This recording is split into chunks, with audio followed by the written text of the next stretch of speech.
I pulled into the driveway after a 12-hour night shift at the hospital, my body aching and my eyes burning from exhaustion. The porch light was still on, which meant Dad was awake. But something felt wrong immediately. My parking spot was empty. I blinked, thinking maybe I'd parked on the street by mistake. But no, I distinctly remembered pulling into the driveway yesterday morning before collapsing into bed. My silver Subaru had been right there. I walked inside, my heart starting to race. Dad sat at the kitchen table with his coffee, looking entirely too casual. "Where's my car?" I asked, my voice tight. He didn't even look up from his newspaper. "Oh, that. I sold it yesterday. Got a decent price too. The money's going toward Landon's honeymoon. They wanted to upgrade to first-class tickets." The words didn't make sense at first. My brain was too tired to process what he'd just said so calmly, like he'd told me he'd watered the plants. Mom stood at the sink, washing dishes with her back to me. She didn't turn around. "You sold my car," I repeated slowly. "For a honeymoon. My name is Callie Harrison, and I'm the eldest child in a family where that title meant absolutely nothing. Actually, it meant less than nothing. It meant being invisible while everyone else got the spotlight. I grew up watching my younger brother Landon receive praise for breathing. Every mediocre grade was celebrated. Every minor accomplishment was treated like he'd won a Nobel Prize. Meanwhile, I worked double shifts, put myself through nursing school, and handled every family crisis without so much as a thank you. The pattern started early. When I was 10 and Landon was 7, I spent my birthday money on school supplies because Mom said they couldn't afford new ones. 2 weeks later, Landon got a brand new bike, just because. When I graduated high school with honors, Dad missed the ceremony for Landon's Little League game. When I bought my first apartment, they asked if I could loan them money for Landon's college application fees. I learned quickly that being responsible meant being taken for granted. Being independent meant being forgotten. Being the eldest meant sacrificing everything while the youngest brother took without ever saying thank you. But I'd never imagined they'd actually steal from me. That Subaru represented 2 years of my life. 2 years of working double shifts, picking up extra weekend hours, and eating ramen for dinner so I could save every possible dollar. I'd researched models for months, test-driven a dozen cars, and finally found the perfect one. The day I bought it, I cried in the parking lot. Not sad tears, happy ones. It was mine.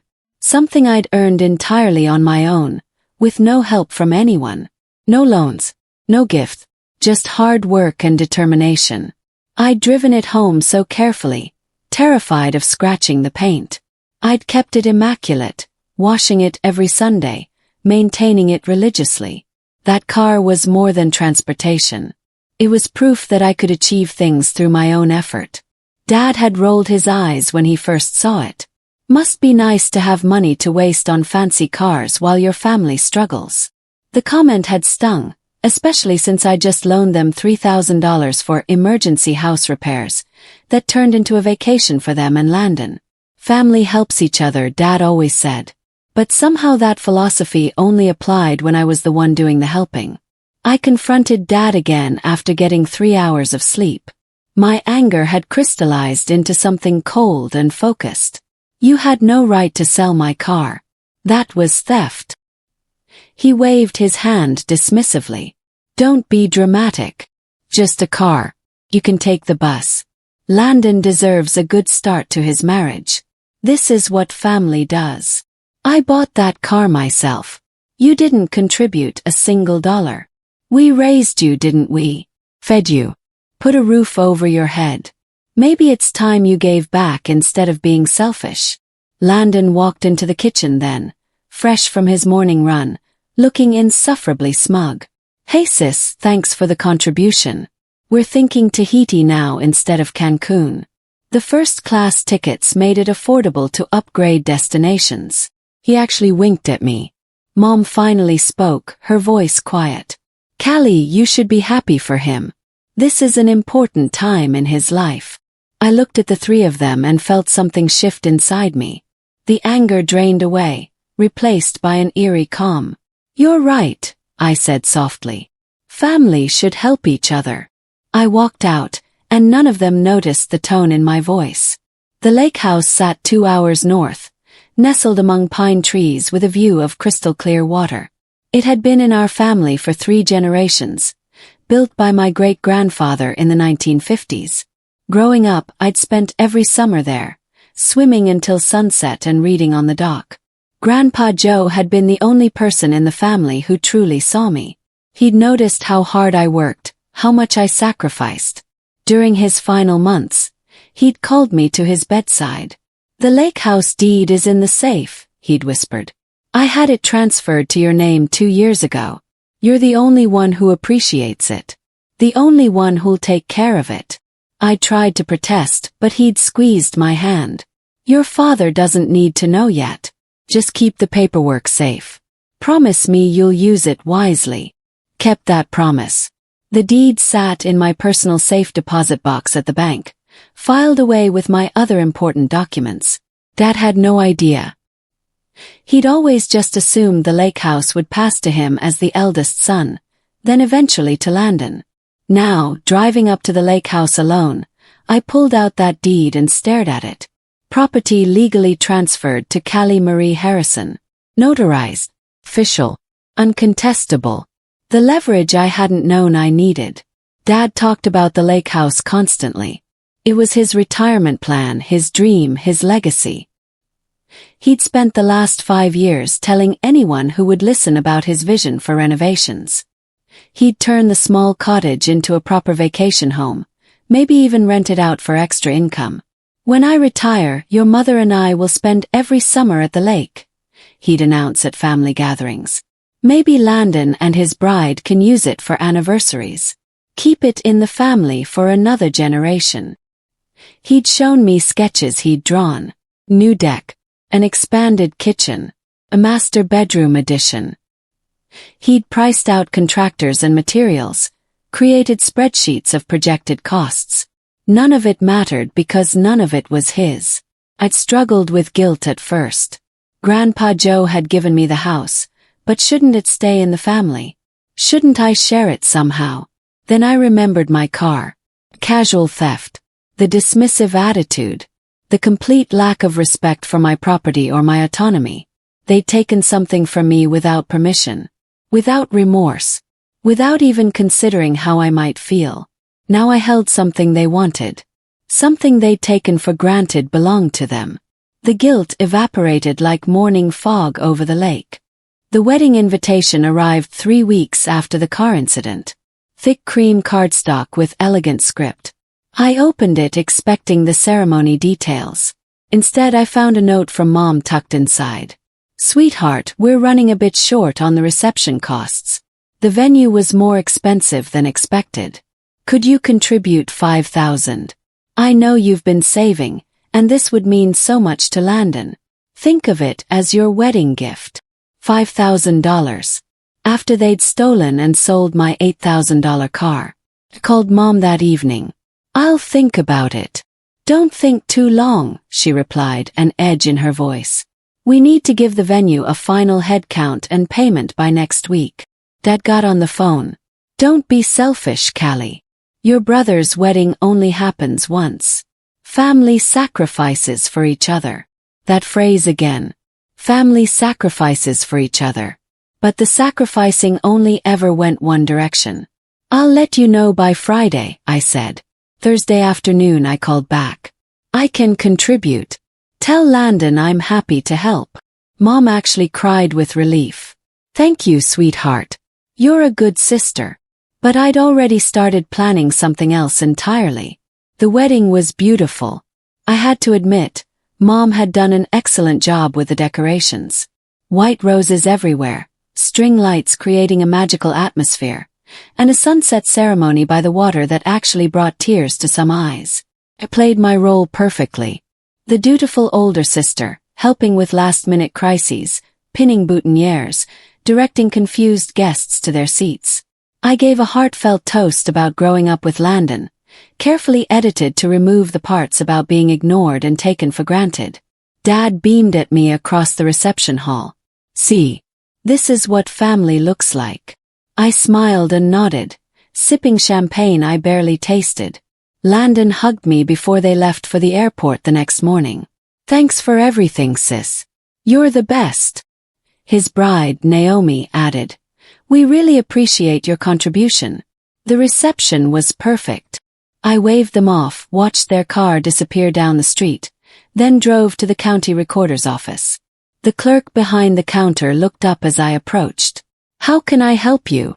"I need to list a property for sale," I said calmly. "I have all the necessary documentation." The real estate attorney I hired was thorough and professional. She reviewed all my paperwork carefully, confirming the deed's validity and ensuring everything was legally sound. "This is straightforward," she said, stamping the final documents. "You're the sole owner. You have every right to sell. What if my family contests it? Do they have any legal claim to the property?" "No. It was transferred to me years ago." "Then they have no standing. This is your property to do with as you please." The listing went live the following Tuesday. A charming 3-bedroom lake cottage on 2 acres with private water access. Priced to sell quickly but fairly. The photos looked incredible. I'd spent a weekend cleaning and staging it myself. I didn't tell anyone. Dad continued making his renovation plans, completely oblivious. He'd started a Pinterest board of design ideas and was getting quotes from contractors for work he'd never be authorized to do. Mom asked if I wanted to join them for a weekend at the lake house next month. Just family time before the renovations start. One last hurrah in the old place before your father updates it. "Sounds nice," I replied. "Let me check my work schedule." The lie came easily now. Dad's obsession with the lake house intensified. He'd always loved it, but now it consumed him. He created a 3-ring binder of renovation plans, complete with before and after mock-ups he'd designed on some home improvement app. He showed it to everyone. Coworkers, neighbors, random people at church. "This is my legacy project. My father built this place with his own hands, and now I get to honor his memory by making it even better." The irony was almost painful. His father, my Grandpa Joe, had specifically given the house to me because he knew Dad would do exactly this. Turn something simple and beautiful into an ego project. I watched Dad post on social media about legacy builds and generational wealth. He tagged contractors in the comments, asking for professional opinions. He started a blog documenting his planning process, titled Restoring a Family Treasure. The blog had 37 followers, mostly family members who felt obligated to subscribe. I read every post, my resolve strengthening with each one. He was so confident, so certain that everything would go according to his plan, so completely unaware that the foundation of his dream was built on false assumptions. Just like he'd been so certain he could sell my car without consequences. The offer came faster than expected. A young couple from Denver, both remote workers looking for a peaceful place to settle permanently. They'd viewed the lake house on a Saturday, fallen in love immediately, and submitted a cash offer by Monday morning. "They're serious buyers," my agent said over the phone. "No financing contingencies. They can close in 3 weeks." The offer was fair, actually slightly above asking price because they wanted to secure it quickly before other buyers emerged. I sat in my apartment, staring at the purchase agreement, feeling the weight of what I was about to do. This was final, irreversible. Once I signed, there was no going back. Thought about my car, about Dad's dismissive wave, about Landon's smug wink, about a lifetime of being treated like my feelings, my property, and my autonomy didn't matter. I signed the papers and sent them back electronically. The closing date was set for 3 weeks from Thursday. The same week Landon and Naomi would return from their extended honeymoon, the one funded by my stolen car. Perfect timing. I waited until everything was finalized. Until the money was transferred, the deed was recorded, and there was absolutely no way to reverse the sale. Then I invited myself to Sunday dinner. Mom seemed surprised but pleased. "You haven't joined us in weeks." I was starting to worry. Just busy with work, I replied, setting down the store-bought pie I'd brought. We made small talk through dinner. Dad complained about work. Mom discussed her book club. Landon and Naomi showed photos from Tahiti, and everyone oohed and awed appropriately. Then, over dessert, I dropped it casually into conversation. By the way, I sold the lake house. Closed on it Thursday. Dad laughed. Actually laughed. Good one, Cal. You almost had me going. I'm serious. I pulled out the closing documents and placed them on the table. These are the sale records. The new owners took possession Friday morning. Mom's fork clattered onto her plate. Naomi stopped mid-bite. Landon's smile froze on his face. Dad snatched the papers, his face draining of color as he read. This is impossible. You couldn't. Grandpa Joe gave me the house 3 years ago, I said calmly. The deed's been in my name since then. You just assumed it was yours. The explosion was immediate and spectacular. Dad's face turned purple as he jumped from his chair, sending it crashing backward. You had no right. That's family property. Your grandfather would never. He did. I remained seated, my voice steady. He transferred it legally and properly because he trusted me to care for it. You just never bothered to check who actually owned it. This is theft. I'll sue you. I'll sue me for selling my own property. I raised an eyebrow. Good luck with that. Mom tried to mediate, her voice shaking. Callie, surely we can work something out. Maybe the buyers would. The sale is final. They've already moved in. Their furniture arrived yesterday. Landon finally found his voice. Why would you do this? You're destroying this family. I turned to him slowly. Like you destroyed my ability to get to work when Dad sold my car for your honeymoon. That was different, he sputtered. How? Explain to me how stealing my property for your benefit is different from me selling my property for my benefit. He couldn't answer. None of them could. I stood gathering my purse. I'll be going now. Thanks for dinner. Dad blocked the doorway. You're not leaving until we fix this. There's nothing to fix. You sold what was mine. I sold what was mine. We're even. I pushed past him and walked out into the cool evening air, feeling lighter than I had in months. The family phone tree lit up within hours. Aunts, uncles, cousins, and family friends all calling to weigh in on what I'd done. My phone buzzed constantly with texts ranging from supportive to accusatory. Aunt Beatrice. Good for you standing up for yourself. Uncle Frank. How could you be so cold-hearted? Cousin Maya. Your dad is devastated. You need to make this right. Cousin Tyler. About time someone called them out. The family split into camps. Some understood my position, recognizing the pattern of favoritism that had defined my entire life. Others saw me as vindictive and cruel, destroying family legacy over a simple car. Dad started a campaign to paint me as the villain. He told everyone I'd stolen family property out of spite, that I'd manipulated a dying old man into changing his will, that I'd always been jealous of Landon and this was my revenge. Landon posted on social media about family betrayal and true colors being shown. His friends left supportive comments about how terrible siblings could be. But I noticed something interesting. The relatives who actually knew our family history, who'd watched the dynamic play out over decades, were messaging me privately with support. I'm proud of you, Aunt Beatrice wrote. Your grandfather would be too. Dad showed up at the hospital where I worked 3 days later. He caused such a scene in the lobby that security had to escort him out. He was shouting about theft and family betrayal while I was in the middle of checking a patient's vitals. My supervisor called me into her office afterward. I explained the situation calmly, showing her the deed and explaining the timeline. She listened without interrupting. You handled this with remarkable grace, she said when I finished. Standing up for yourself against family pressure takes real strength.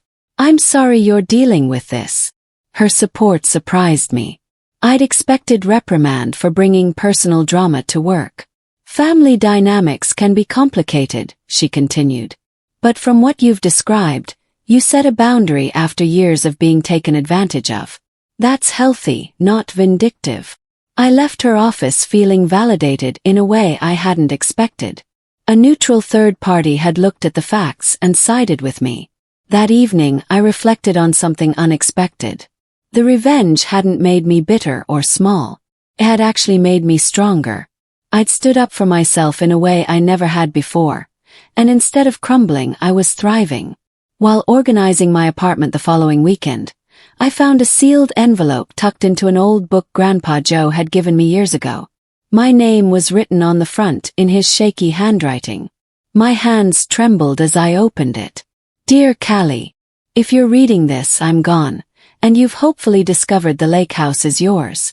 I want you to know why I did this. You're the only one who ever truly listened. When I talked about building that house with my father, you asked questions. You cared about the stories, not just the property value. Your father sees it as an asset. You see it as a memory. That's the difference between you two. I know they take advantage of you. I've watched it for years, and it breaks my heart. You deserve better than being invisible. The house is my way of saying I see you. I always have. Whatever you decide to do with it, I trust you. You're the strongest person in this family, even if they refuse to acknowledge it. Love always, Grandpa Joe. I sobbed on my living room floor, clutching that letter. This wasn't about revenge anymore. It had never been about revenge. It was about honoring the one person who'd valued me for who I was. Landon's honeymoon glow faded quickly when reality set in. The credit card bills started arriving, and apparently they were steeper than expected. Dad had used the money from my car, but he'd also maxed out his own credit cards covering other wedding expenses. Landon called me for the first time since the Sunday dinner disaster. Hey sis, can we talk? About what? Look, I know things are tense, but Naomi and I are in a bit of a financial bind. The honeymoon cost more than planned, and we've got these bills. Waited. Let the silence stretch. I was hoping maybe you could loan us some money. Just temporarily. We'll pay you back. Like you paid me back for the car. That wasn't my fault. Dad made that decision. And you benefited without questioning it. Come on, Callie. We're family. Exactly. Family helps each other. But help goes both ways, Landon. You've taken from me your entire life without giving anything back. I'm done being your ATM. Hung up. He didn't call again. Later, I learned from Aunt Beatrice that Naomi was furious about their financial situation. She'd expected Landon's family to be more supportive, to continue funding their lifestyle. Instead, she'd married into a family with no money and massive debt. Dad made one final trip to the lake house without telling anyone. He drove up on a Saturday morning, probably planning to assess what renovations were still possible or maybe just to say goodbye to his dreams. Instead, he found the new owners moving furniture into the living room. According to the police report, yes, there was a police report, Dad had tried to enter the property, claiming it was his family's house.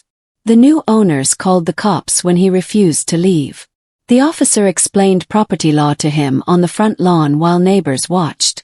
Dad called me from his car. His voice shaking with rage and something else. Humiliation, maybe. Or grief. They wouldn't even let me inside. I just wanted to see it one more time. It's not your property anymore, Dad. You can't just walk into someone's home. That was supposed to be my retirement. My legacy. Everything I worked for. No, I said quietly. It was Grandpa's legacy, and he gave it to me. You just assumed you'd inherit it without earning it. How can you be so cruel? I learned from the best. You sold my car without asking. I sold my house without asking. The only difference is my house was actually mine. He hung up. That was the last time he called.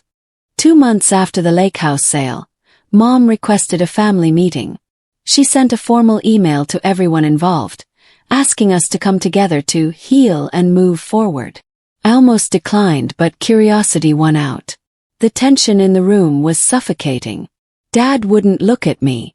Landon sat with his arms crossed, his expression sullen. Only Mom attempted a smile. "We need to talk about what happened," Mom began. "This family is falling apart, and we need to fix it." Dad jumped in immediately. "Callie needs to apologize for." "No." My voice was firm. "I'm not apologizing for selling my own property. It was family property." I pulled out my folder of documents. The deed transfer.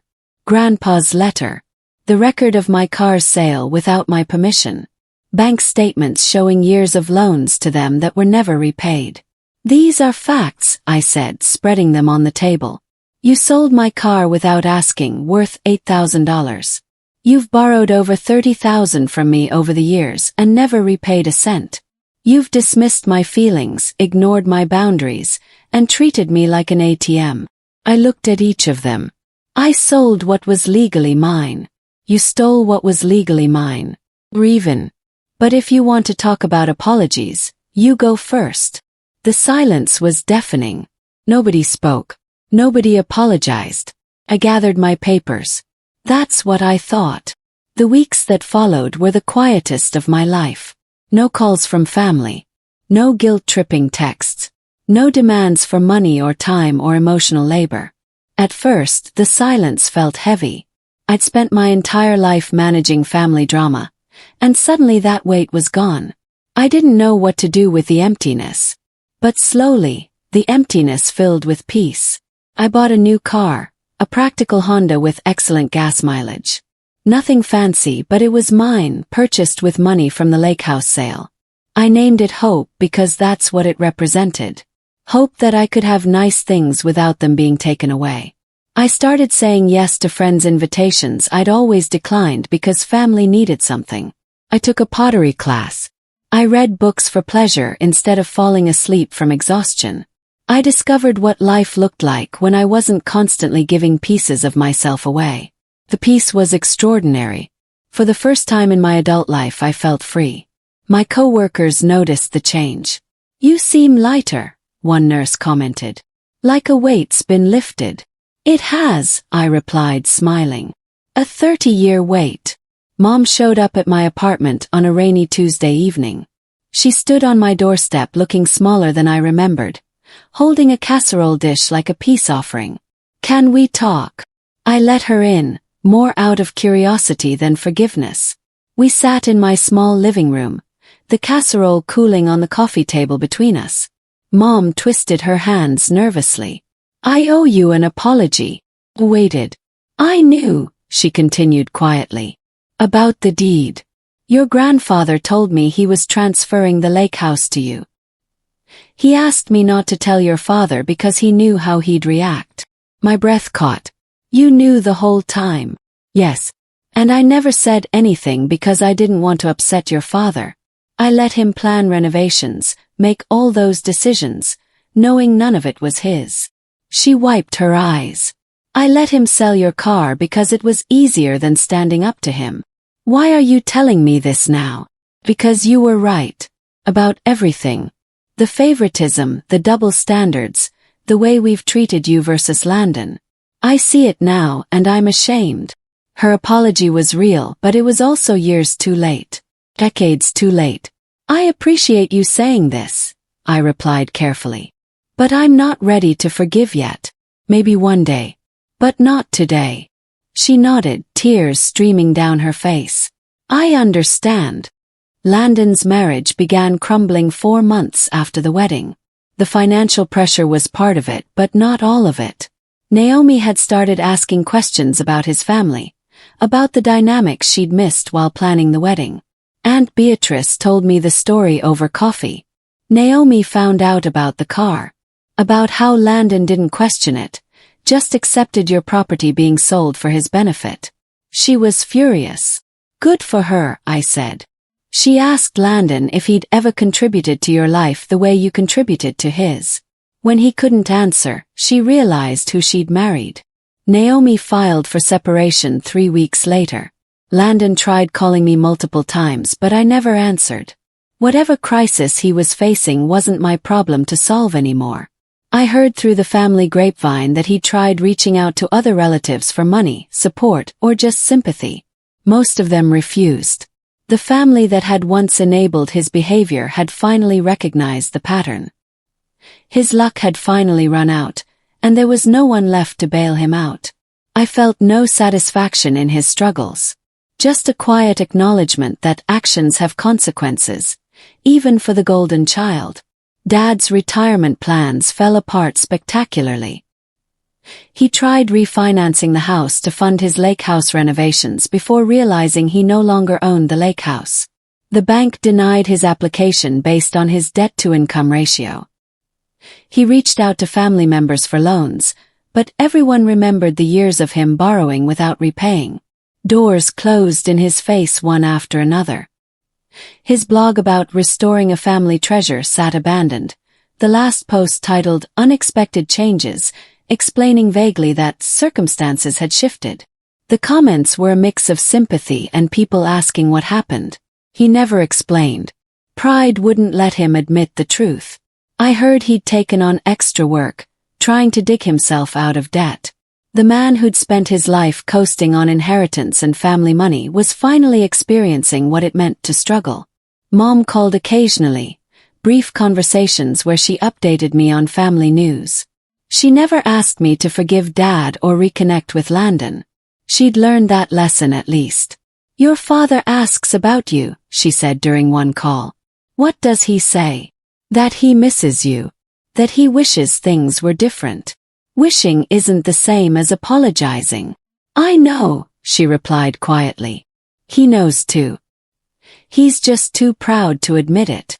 That pride had cost him everything. And I felt nothing but emptiness where sympathy should have been. I moved into a charming cottage 6 months after selling the lake house.